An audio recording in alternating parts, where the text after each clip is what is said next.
She was the last pharaoh of Egypt, a queen who defied expectations and shaped history. Cleopatra, brilliant, ambitious, and enigmatic. But who was she, really? Beyond the myths of beauty and betrayal, Cleopatra was a master strategist, a polyglot, and a ruler who fought to preserve her kingdom in a world dominated by Rome. Her story is one of power, passion, and tragedy, a tale that has captivated historians, artists, and dreamers for centuries. This is her story, the rise, reign, and legacy of one of history's most fascinating figures. To understand Cleopatra, we must first journey back to the world she was born into, a world of political intrigue, cultural fusion, and shifting power dynamics. This is the story of Cleopatra VII, the woman who would become a legend. Cleopatra VII was born in 69 BCE into the Ptolemaic Dynasty, a Greek family that ruled Egypt after the death of Alexander the Great. The Ptolemies were not native Egyptians, they were Macedonians who inherited Egypt as part of Alexander's vast empire. They ruled from Alexandria, a city that was a melting pot of Greek, Egyptian, and other cultures. But their rule was far from stable. Cleopatra's father, Ptolemy XII, was known as the flute player for his love of music, but his reign was anything but harmonious. Egypt was plagued by debt, rebellion, and increasing Roman interference. Ptolemy XII relied heavily on Rome's support, even going so far as to pay bribes to Roman officials to maintain his throne. This left Egypt in a precarious position, and Cleopatra grew up witnessing the fragility of power. From a young age, Cleopatra was immersed in the art of politics and diplomacy. She was highly educated, fluent in multiple languages, including Egyptian, a rarity among the Greek-speaking Ptolemies. This ability to speak directly to her subjects in their native tongue would later set her apart from her predecessors and earn her their loyalty. When her father died in 51 BCE, 18-year-old Cleopatra ascended to the throne alongside her younger brother, Ptolemy XIII. But their joint rule was fraught with tension. Cleopatra's ambition and intelligence clashed with her brother's advisors, who sought to sideline her. The stage was set for a power struggle that would change the course of history.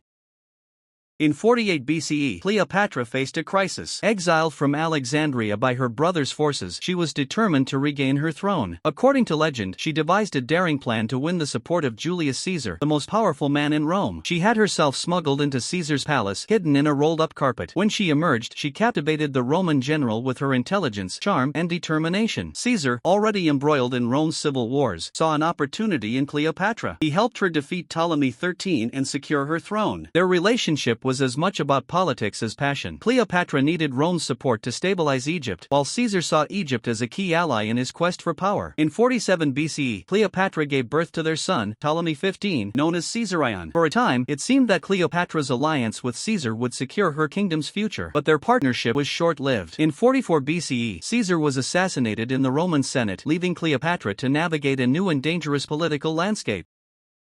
After Caesar's death, Cleopatra aligned herself with Mark Antony, one of Rome's most powerful leaders. Their relationship was both romantic and strategic. Antony needed Egypt's wealth to fund his military campaigns, while Cleopatra sought to expand her influence in the Roman world. Together, they formed a formidable partnership, ruling over an empire that stretched from Egypt to the eastern Mediterranean. But their alliance angered Rome. Antony's rival, Octavian, painted Cleopatra as a seductress who had corrupted a Roman hero. In 31 BCE, Octavian declared war on Cleopatra and Antony. The decisive Battle of Actium ended in disaster for the Egyptian fleet. Antony and Cleopatra fled to Alexandria, where they faced the inevitable, the fall of their empire. In 30 BCE, as Octavian's forces closed in on Alexandria, Antony took his own life. Cleopatra, determined not to be paraded as a trophy in Rome, followed suit. According to legend, she died by the bite of an asp, a symbol of divine royalty in Egypt. With her death, Egypt became a Roman province, marking the end of the Ptolemaic dynasty and the last chapter of ancient Egyptian independence. Cleopatra's legacy, however, endures. She was more than a tragic figure, she was a brilliant ruler who fought to preserve her kingdom in a changing world. Her story has inspired countless works of art, literature, and film, cementing her place as one of history's most iconic figures. Cleopatra's life was a blend of ambition, intelligence, and resilience. She defied the expectations of her time, ruling as a woman in a man's world and leaving a legacy that continues to captivate us today. Her story is just one of countless fascinating tales from history, and I'd love to hear what you want to explore next. So, what topic or content would you like to see in the next video? Let me know in the comments. Your suggestions will help shape the future of this channel. Whether it's ancient history, mysterious civilizations, or untold stories of legendary figures, I'm excited to hear your ideas. If you enjoyed this video, don't forget to like, subscribe, and hit the bell icon so you never miss a story from the past. Thanks for watching, and I can't wait to see your suggestions. Until next time, keep exploring.